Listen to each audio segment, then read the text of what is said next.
The evening sun hung low over the sleepy town of Rockford Falls, painting the sky with soft orange light that kissed the rooftops and the winding road that cut through the hills. On that road sat a small white house with peeling paint, an old wooden porch, and a garden that looked like it had stories to tell. Henry and Louise Carter had lived there for nearly 40 years, long enough for every creak in the floor and every rusted nail on the porch to feel like part of their lives. Henry was the kind of man who believed in fixing things himself. Even in his late 60s, he still tinkered in his shed out back, oil-stained hands steady and sure.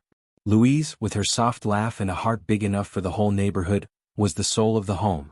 She baked pies for the church, called the neighbors' kids her own, and still found time every evening to sit with Henry on that porch and talk about everything, or nothing at all. That night the air was still. Crickets sang in the grass. The old radio inside hummed a slow jazz tune that drifted through the open window. The world felt safe like it had always been. But somewhere beyond that peaceful street, something dark was moving. Henry didn't see the black SUV parked 2 blocks away, its engine low and steady. He didn't notice the men inside, sharp suits, expensive watches, silent eyes. They weren't from Rockford Falls. They didn't belong to this town. They were here because of a debt that had nothing to do with Henry or Louise, or so it seemed. Louise poured 2 cups of tea, her hand steady despite her age.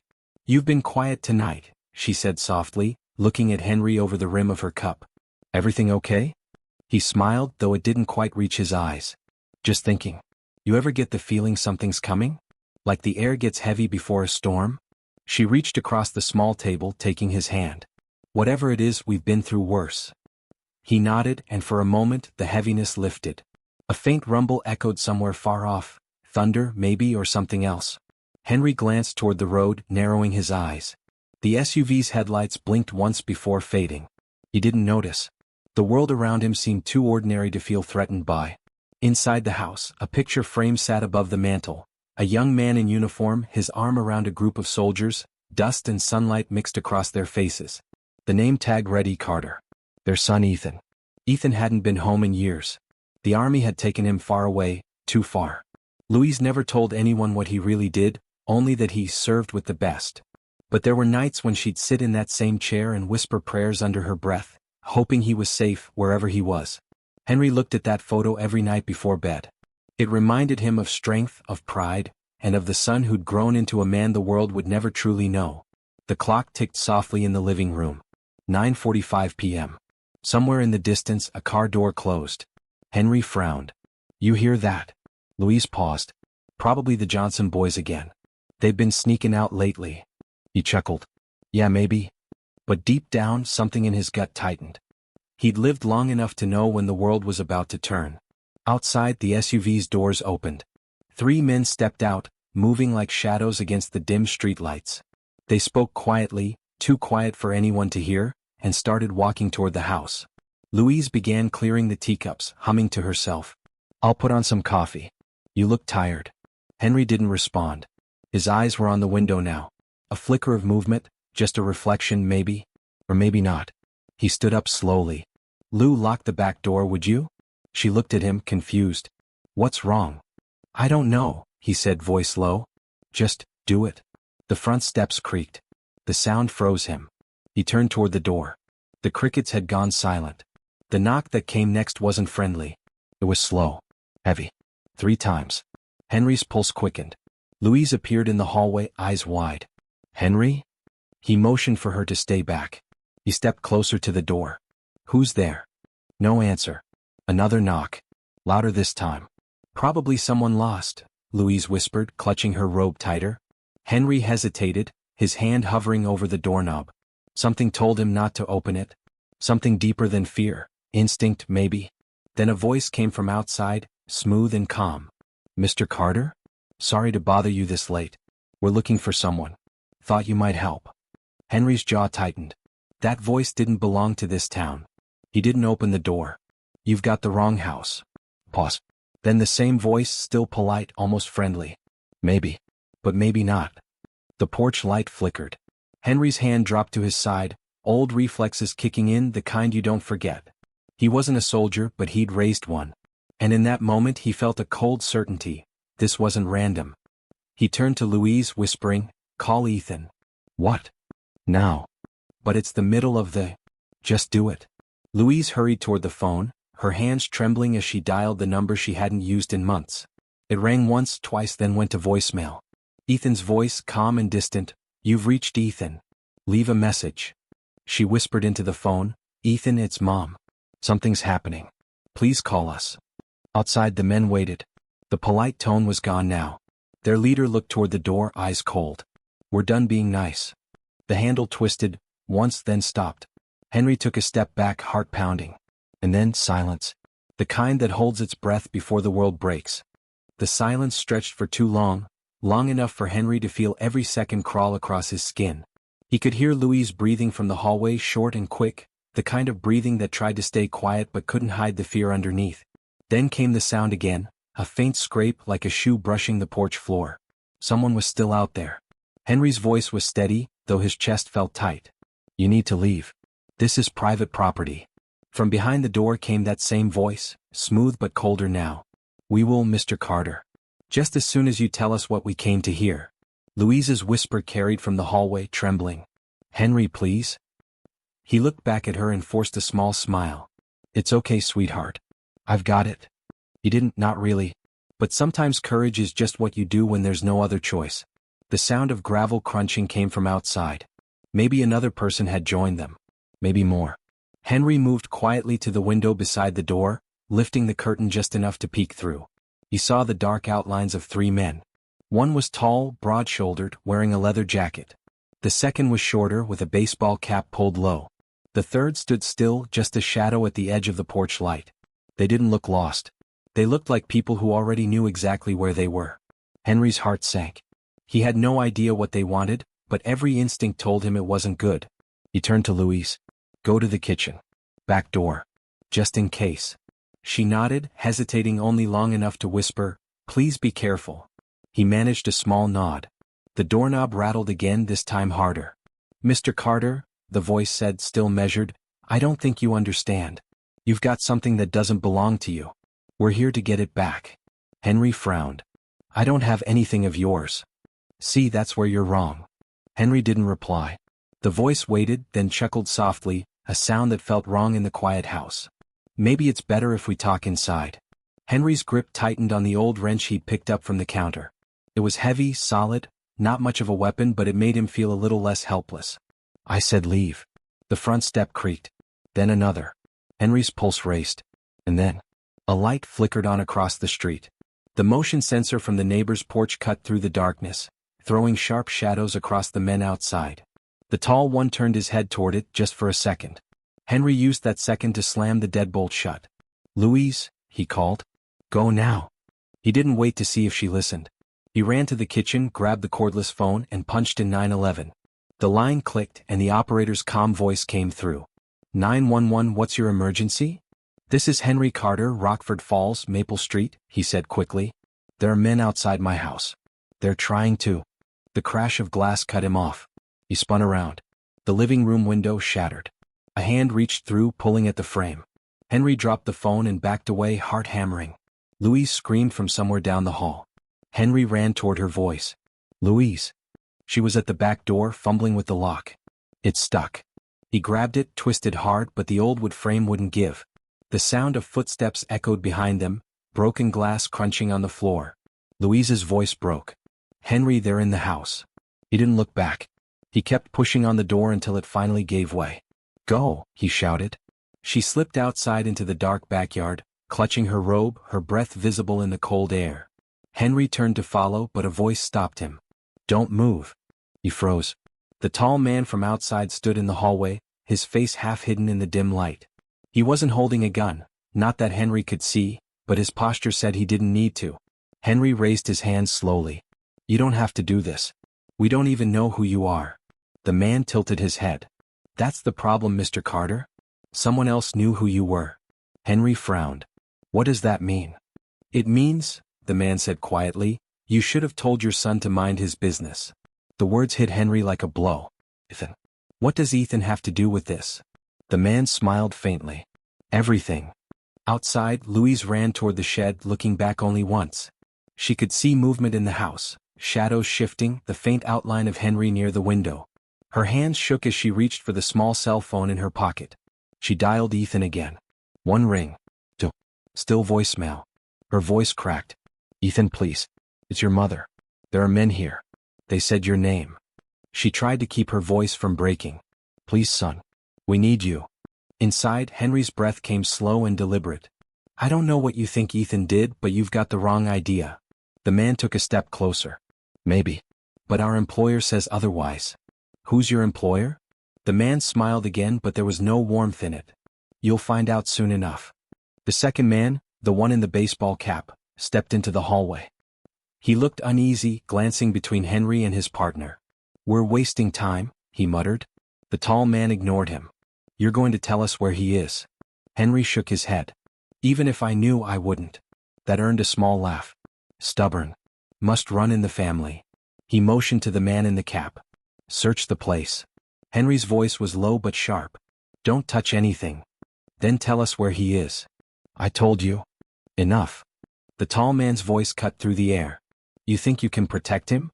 You have no idea who you're up against. Outside, in the distance, thunder rolled again, low and far away as if the sky itself was holding its breath. Louise pressed herself against the wall of the shed, tears stinging her eyes. Through the cracked door, she could still see the faint glow from the kitchen window. Henry was inside. She wanted to run back to help him, but fear kept her frozen. She whispered to herself, Please, Ethan. Pick up. Back in the house, Henry stood tall, trying to hide the tremor in his hands. You're making a mistake. The tall man's eyes narrowed. The mistake was made years ago, Mr. Carter. We're just here to clean it up. Henry didn't understand. What had Ethan done that could bring men like this to their door? His son had always been quiet about his service, too quiet. There were things he wouldn't talk about, missions he brushed off as just work. But Henry had seen that look in his eyes sometimes, the kind of weight only soldiers carried. The men started searching, pulling open drawers, flipping through photo albums, knocking over old furniture. Henry's jaw clenched as they tore through the life he and Louise had built, piece by piece. You don't have to do this, Henry said again, his voice breaking a little. We're just an old couple. We've got nothing you want. The tall man paused, glancing back. You'd be surprised what people keep without knowing it. Henry didn't move. His hands curled into fists. And then, from somewhere in the dark backyard, a soft sound broke through the chaos, the distant chime of a phone ringing. The tall man's head turned sharply. What was that? Henry's heart sank. He knew. Louise's phone. The sound rang once, then again. A light blinked near the shed. The man's voice was low. Someone else is out there. Henry shook his head quickly. There's no one. Just me. The man stared at him for a long moment, then smiled, the kind of smile that didn't reach his eyes. You're lying. He nodded to his partner. Find them. Henry moved fast, stepping in front of the back door. You'll have to go through me. The man's expression hardened. That can be arranged. Outside, Louise saw a shadow moving toward her through the yard. She pressed herself deeper into the darkness, heart pounding so hard she could hear it in her ears. Her shaking fingers hit redial. Miles away, a phone lit up on a nightstand in a quiet apartment. A man stirred from sleep, groggy, confused. He reached for the phone and froze when he saw the name on the screen. Mom. Ethan Carter sat up, instantly alert. He answered, Mom? But the line was filled only with static and a faint voice in the distance. Ethan, they're here. Then the call cut off. Ethan sat there, staring at the phone, every muscle in his body going cold. For the first time in years he felt the old instincts flicker back to life, sharp, focused, and dangerous. He was already moving before the thought had even finished forming. Back home, the storm was finally breaking. Ethan grabbed his phone and stared at the screen for a long second, as if hoping it would ring again. The silence in his apartment suddenly felt heavier than the walls themselves. He stood up, heart pounding, his body remembering habits he hadn't used in years. He didn't even think about it. His mind switched from confusion to focus, like flipping a switch that had always been there, waiting. He moved across the room, pulling a duffel bag from under the bed. It was dusty, untouched since the day he promised himself he was done with that life. Inside were the remains of his past. Old boots, a folded jacket, a few tools he told himself he'd never need again. He paused, running his fingers across the worn fabric. The bag smelled faintly of oil and desert sand, like memories that never washed out. His mother's voice replayed in his mind, Ethan, they're here. The fear in her tone wasn't something he'd ever heard before. She was the strongest woman he knew. For her to sound like that, something was terribly wrong. He checked his phone again. No new messages. He tried calling back but the call went straight to voicemail. Static. Nothing. Ethan closed his eyes, exhaling slowly. The silence wasn't helping. He needed to move. He threw the bag onto the table and started packing. Flashlight, spare clothes, a first aid kit, an old field compass. Each item had a purpose. Each one calmed him, grounding him in something he could control. He glanced at the small photo frame on the shelf. It was a picture of him and his parents taken years ago on that same front porch. His mom's smile was soft and proud. His dad's arm was around her shoulder. Ethan was in uniform, standing tall, pretending the world made sense back then. He reached out and picked up the photo, slipping it into the side pocket of his bag. Hang on, Mom. I'm coming, he whispered. The rain started outside, tapping gently on the window. The sound made him think of home, the old gutters, the smell of pine trees after a storm. He used to feel safe there. Now it was the one place he feared might already be lost. He grabbed his car keys and stepped out into the hallway. The old elevator took forever to come up, so he took the stairs 2 at a time. His boots echoed against the concrete, steady, deliberate. He'd done this before, the rush, the readiness, but never for something that felt this personal. By the time he hit the parking lot, the rain had picked up. The air smelled sharp, electric. He climbed into his truck and sat for a moment, both hands gripping the wheel. He didn't want to think about what might be waiting for him back home, but his instincts wouldn't stop painting pictures. Shadows on the porch, headlights in the rain, his father's face turning toward the window. He pushed the thought away and started the engine. The headlights cut through the downpour, lighting up the road ahead. He shifted into gear and drove. The highway was nearly empty. Miles of dark asphalt stretched out in front of him, lined by tall pines that bent slightly in the wind. The windshield wipers moved back and forth, steady and hypnotic. He kept replaying the last time he'd seen them. His mother had hugged him too long at the door, the way mothers do when they don't want to let go. His father had said, "You've done enough, son. It's okay to rest." But Ethan hadn't believed that. He never really stopped being the man the military made him. He just got better at hiding it.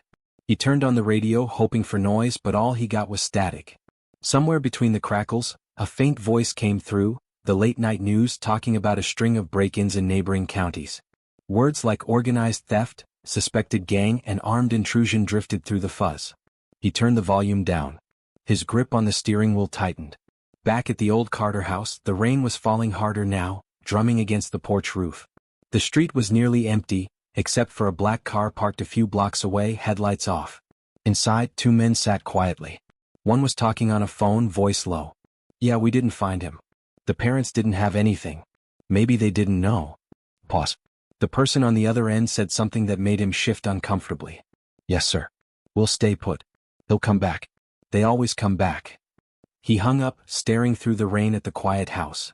"How long you think he'll take?" the younger man asked from the passenger seat. "Not long," the older one said. "You don't walk away from blood like that." Ethan drove through the night without stopping. The closer he got to Rockford Falls, the heavier his chest felt. The road signs passed in a blur. Exit 23 Maple Avenue, Rockford Falls, 5 miles. Each one pulled him back toward memories he'd spent years trying to bury. He remembered his father teaching him how to ride a bike on that same street, running beside him, laughing when he fell. He remembered his mother sitting on the porch, waving as he left for boot camp, her smile brave even when her eyes weren't. They'd always been proud of him. They'd always believed he was the kind of man who could protect people. Now he wasn't sure if he'd protected them at all. When he finally reached the town's edge, the rain had slowed to a drizzle. The familiar outline of Main Street came into view, the diner, the old church, the gas station that never closed. Everything looked the same, but the stillness felt different. There was something off in the air, a kind of quiet that wasn't peaceful anymore.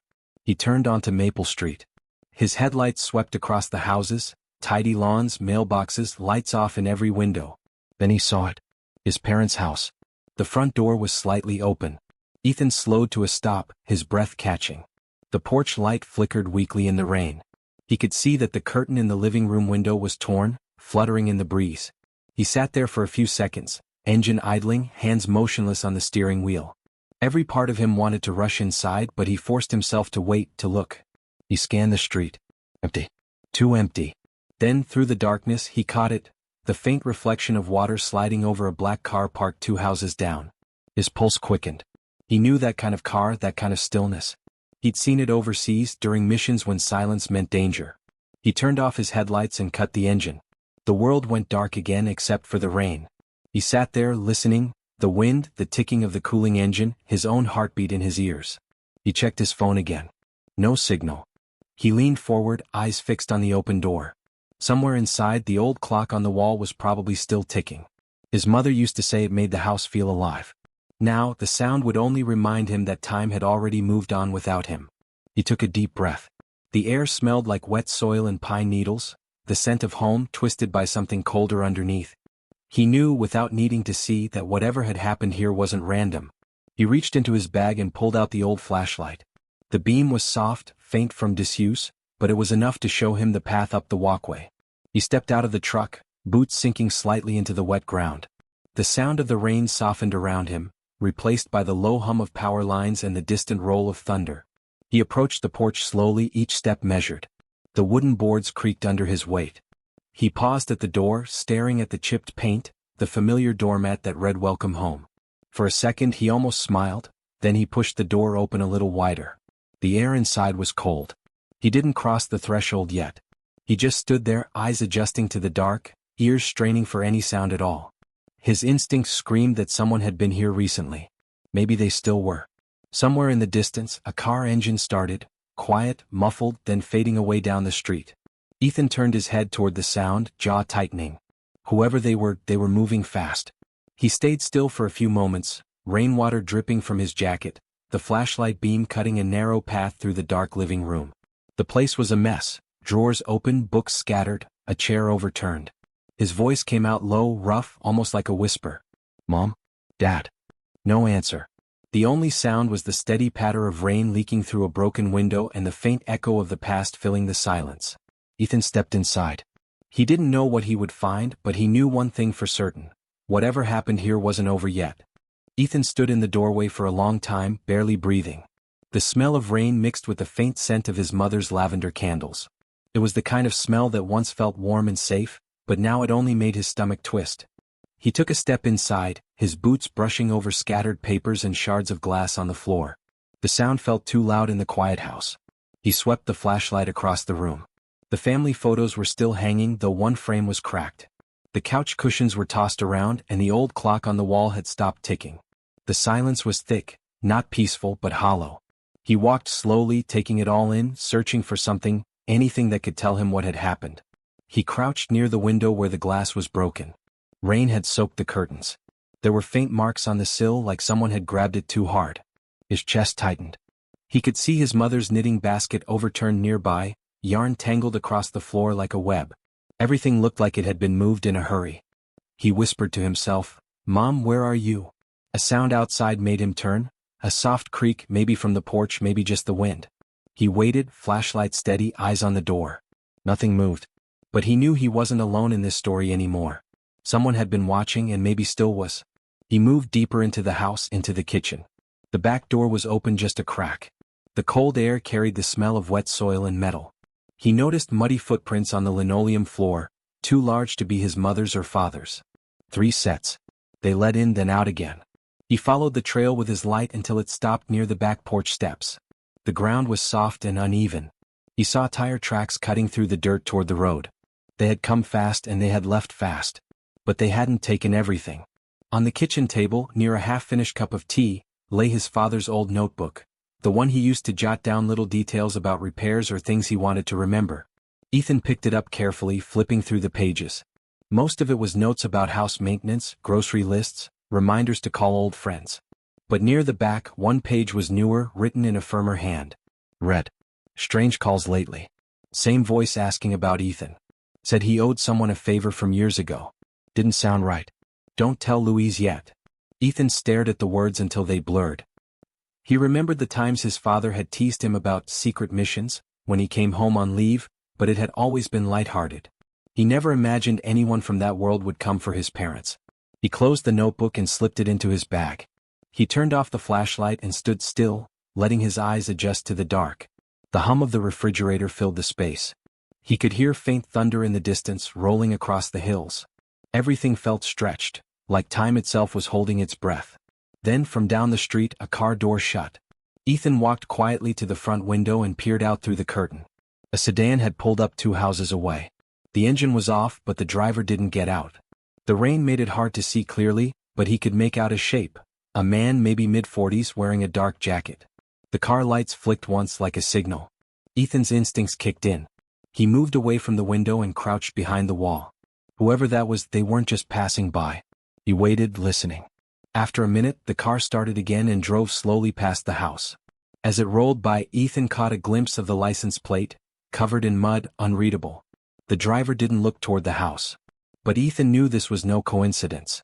When the sound of the engine faded, he went back to the kitchen and picked up his phone. Still no signal. He couldn't call the police, couldn't call anyone. He thought about going to the neighbors, but if the men were still nearby, he'd only put them in danger. He needed to figure out who these people were and what they wanted. He sat down at the table, pulling out his father's notebook again. The note about the phone call repeated in his head, asking about Ethan. It wasn't the first time something from his past had reached into his present. During his years in Delta Force, he'd seen things, done things that weren't meant to leave the field. But this was different. This was personal. He leaned back in the chair, running a hand over his face. He couldn't shake the feeling that this was just the beginning. A car drove by again outside, slower this time. He turned off the flashlight completely. The house went dark except for the faint light from the porch. He moved silently toward the hallway, where his parents' bedroom door stood slightly open. He hesitated before pushing it. Inside, everything looked untouched. The bed was neatly made. His mother's Bible was still on the nightstand. A photo of him in uniform rested beside it. He reached down, picked it up, and stared at it. The edges of the frame were cracked, but the image was clear, a reminder of who he used to be and what that version of him had cost. He set the photo down carefully and turned toward the closet. The door was ajar just a few inches. He opened it slowly. Inside, among the neatly hung clothes, a small metal box sat on the floor. He recognized it immediately, his father's old lockbox. It had been around since Ethan was a kid.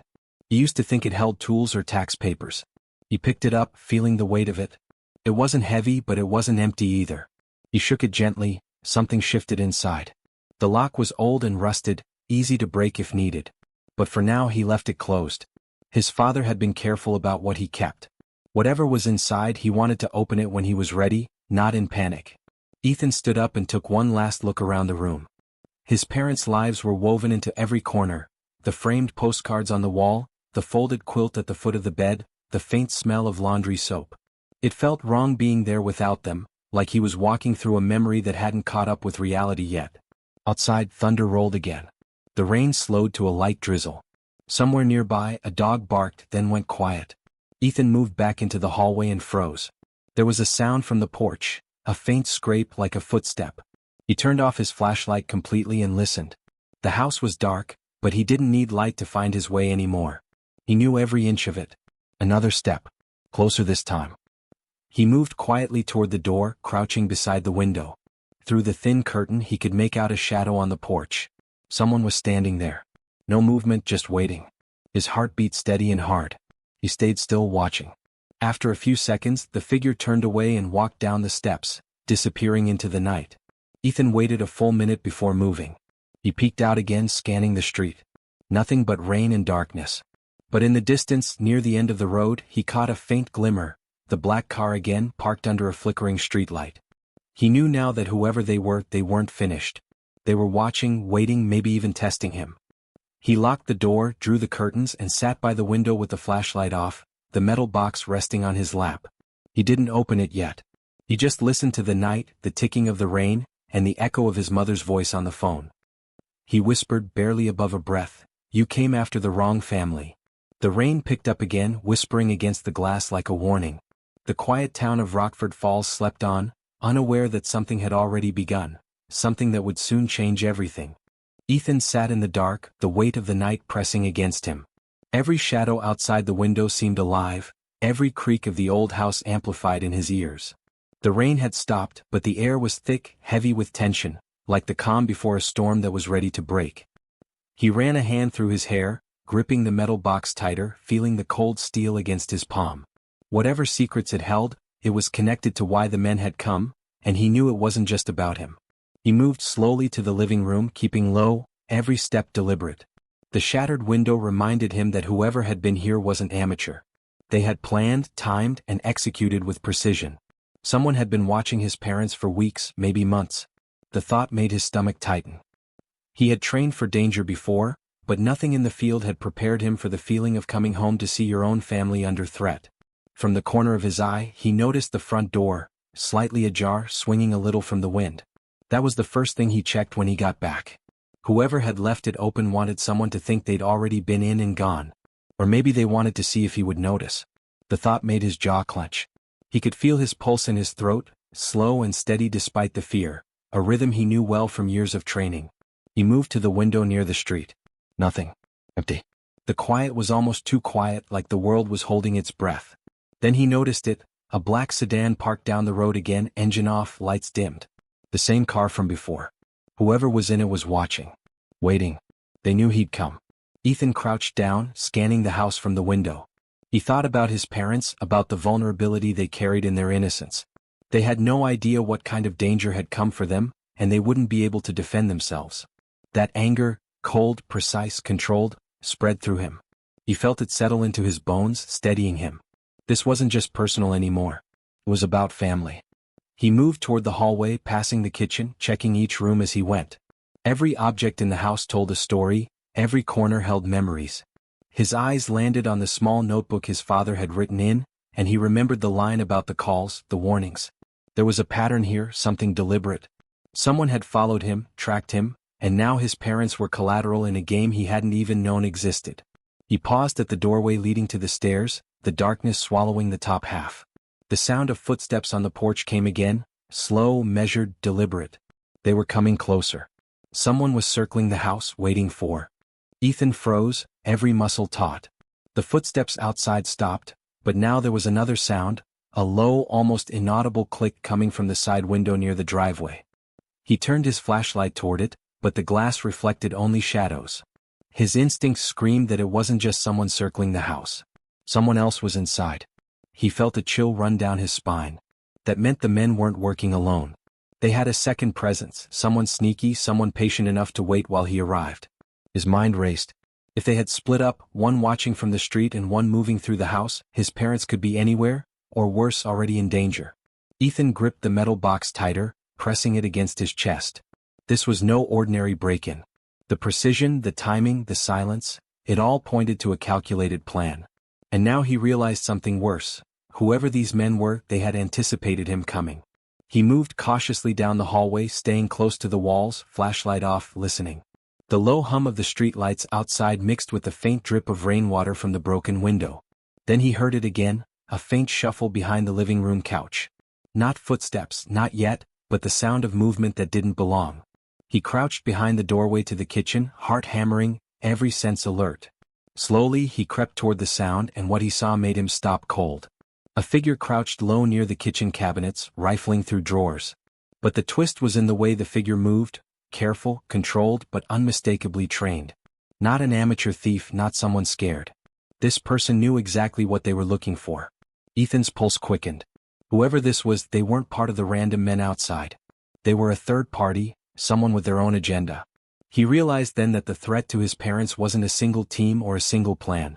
There were layers to this, overlapping motives, and he hadn't accounted for all of them. He reached slowly for his phone, knowing the signal might still be dead. No, nothing. He couldn't call anyone. He had to rely on his training and his instincts alone. The figure turned slightly, just enough that the faint light reflected off something metallic in their hand, a small device, maybe a tracker or a scanner. Ethan recognized it instantly from his Delta Force days. Someone was looking for information, something they believed his parents had or knew about, something tied to him. Ethan crouched lower, moving toward the stairs leading to his parents' bedroom. Every step was deliberate, calculated. He could hear the shuffle stop in the kitchen. The intruder had sensed movement, or maybe they were testing him. Suddenly, a muffled voice came from the hallway phone, as if someone had triggered it remotely. The voice was distorted, electronic. "He's here. Don't make a mistake." Then silence. Ethan's eyes narrowed. Whoever had called wasn't just nearby, they had access, they had resources. The web of danger was bigger than he realized. And the box in his hands, whatever his father had kept hidden, was clearly the reason they were all here. He climbed the stairs slowly, keeping to the shadows. At the top, he paused outside his parents' bedroom door. Inside, the room was empty, but the bed was rumpled as if someone had just left. The window was slightly open, rain dripping in. Someone had been here very recently. A sound from the attic made him freeze. A light tap, then silence. His pulse raced. He had checked the house earlier, but now the attic, a place he'd never thought of as a danger, seemed like a new front in this unpredictable assault. Someone had knowledge of the house's layout, knowledge that only an insider or a skilled observer could have. Ethan realized then that he was not just chasing shadows. He was in the middle of a network, and every move he made was being anticipated. The stakes had just escalated. This wasn't just about protecting his parents anymore, it was about uncovering who had orchestrated the attack and why, while staying one step ahead of people trained to stay ahead of him. From the street outside, he heard the black sedan engine hum back to life, tires rolling softly over wet asphalt. Whoever was in the car was circling again, waiting, observing, maybe coordinating with the intruder inside. Ethan understood clearly, this wasn't a single threat. It was layered, complex, and deadly, designed to confuse, wear down, and force him to make a mistake. He moved to the window overlooking the driveway. Through the shadows, he saw another figure slip silently between the cars, heading toward the back of the house. A chill ran through him. Now he was surrounded, from above, from the sides, and from outside. Ethan pressed the box against his chest again, heart pounding. He couldn't let fear dictate his next move. He had trained for situations like this, but never where the threat was personal, where the people he loved were the reason they were targeting him. The rain started again, light and cold, falling against the broken window and the roof, masking sounds, hiding movements. Each drop seemed to echo, making the tension in the house sharper. Ethan's mind raced, planning, anticipating, mapping possibilities. He could feel it. The storm was coming and he was standing in the eye of it, the calm right before the chaos. He moved silently toward the attic stairs. Whatever or whoever was up there could hold answers or more danger. He didn't know which, but he had to find out. One wrong move, and the entire situation could spiral further out of control. As he reached the first step, a shadow moved across the hall, fast and deliberate. He froze, muscles coiled, flashlight ready, breathing steady. Whoever it was, they weren't expecting him to be prepared. And for the first time in the night, Ethan allowed himself to feel the anticipation, the moment where everything could change in a single instant. The house seemed to shrink around him, every sound amplified, the drip of water, the wind through the broken window, the faint hum of the sedan outside. Ethan's eyes scanned the shadows again. There was no turning back now. Whatever lay ahead, he knew the next few moments would decide everything. And in the dark, rain-soaked streets of Rockford Falls, the watchers outside and the intruder inside both knew one thing. Ethan Carter had arrived. The storm of danger, mystery, and confrontation was about to reach its peak, but no one knew yet how high the stakes would climb, or what would come next. Ethan stood in the basement, the metal box clutched tightly in his hands, rain still pattering against the windows. Outside, the intruders hesitated, uncertain now, realizing the house wasn't undefended. The tension that had gripped the night was beginning to shift. Ethan glanced at Marcus, who gave a subtle nod. They were ready, but Ethan knew the real victory wouldn't come from confrontation alone. It would come from strategy, from patience, from the careful use of the secrets inside the box. His parents, standing beside him, radiated quiet strength. Louise held the baseball bat firmly but calmly, eyes sharp and unwavering. His father, Henry, had recovered his composure, gripping a small flashlight as if it were a shield. They were no longer just targets. They were participants, partners, in the protection of their family and the truth. Ethan's heart swelled with pride. First things first, Marcus said quietly, we make sure the information in that box doesn't fall into the wrong hands. Ethan nodded. He carefully opened the box and began sorting through the files. Hard drives, documents, and envelopes were placed methodically on the table. Each piece of information was cataloged, noting names, locations, and dates. They were thorough, precise. Skills Ethan had learned in the military, skills his parents had demonstrated in patience and foresight. Every document held a potential key to dismantling the threats that had descended on them. Hours passed as they worked quietly, the storm outside fading into a light drizzle. The house felt alive again, not with fear but with purpose. They created a plan. Marcus would contact trusted allies from his past missions to secure the sensitive intelligence, while Ethan and his parents would work on keeping the intruders occupied until backup could arrive. Every step was calculated, leaving nothing to chance. By late morning, the black sedan and its occupants had left, slipping back into the shadows of Rockford Falls. The men realized the house was no longer an easy target and withdrew, their threat postponed but not entirely removed. Ethan exhaled, feeling a measure of relief for the first time in hours. Louise placed a hand on Ethan's shoulder. "You did what you had to do, son," she said softly. "And so did we. We've all learned that sometimes the people you think need protecting can fight just as fiercely as anyone else." Henry nodded, voice calm but firm. "And we've protected more than just ourselves tonight. We've protected the truth. And that matters more than anything." Ethan looked around the room at the organized chaos of the intelligence files and the people he loved most in the world. It had been a night filled with danger, fear, and uncertainty. But it had also been a night that revealed the strength, resilience, and courage hidden in his family, and within himself. After ensuring the files were secure and ready for safe transfer, Marcus prepared to leave. "You're all safe for now," he said, voice serious. "But this isn't over. The network behind those men will come looking again.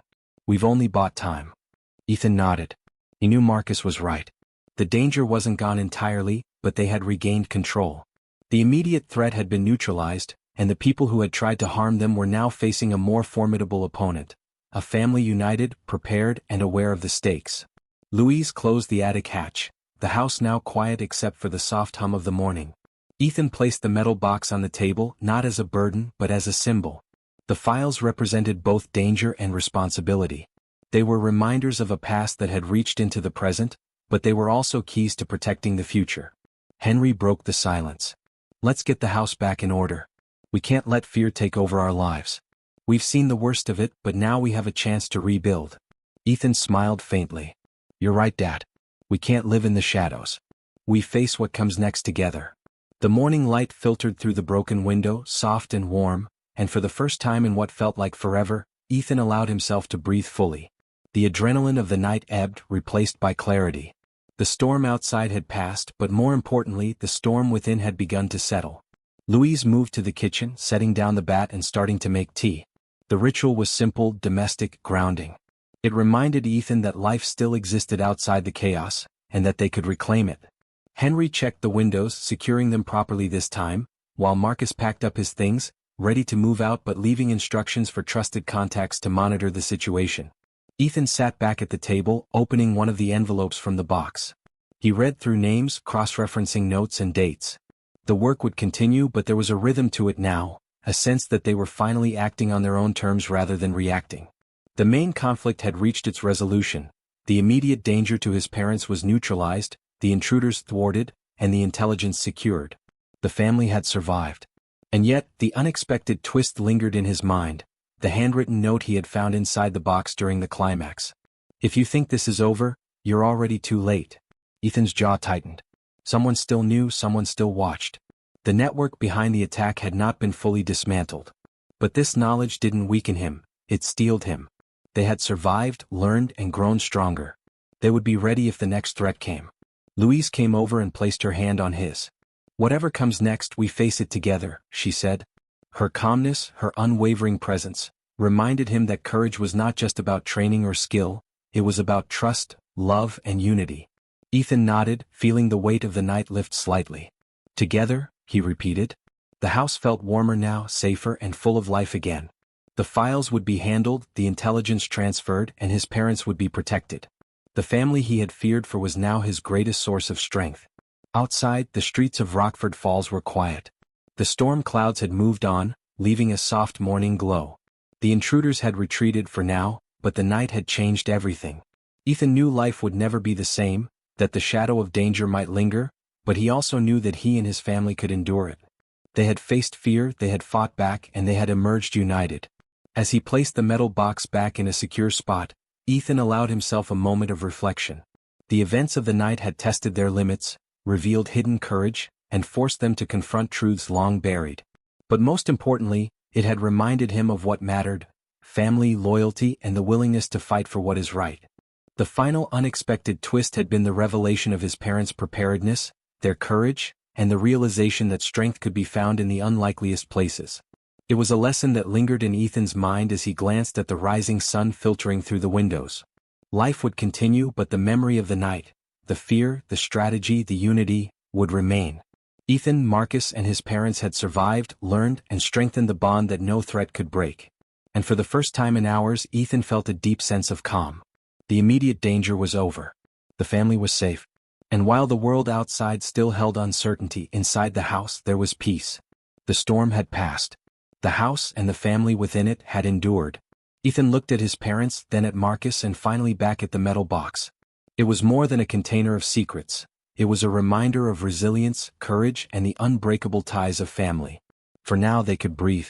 For now they could rest. The night's terror had ended, leaving behind lessons, strength, and hope. And though the note in the box hinted at challenges yet to come, Ethan knew one thing with certainty. Together they could face anything. The morning light grew stronger, casting long shadows across the rooms that had witnessed fear, courage, and determination. The house was quiet, full of life and the subtle hum of recovery. The family, scarred but unbroken, stood ready to face the future. And as the sun climbed higher in the sky, Ethan allowed himself a final thought. No matter what threats lay ahead, no matter who came for them next, they would always face it together, stronger, wiser, and unshakably united. The story had reached its end, but its lessons would linger forever.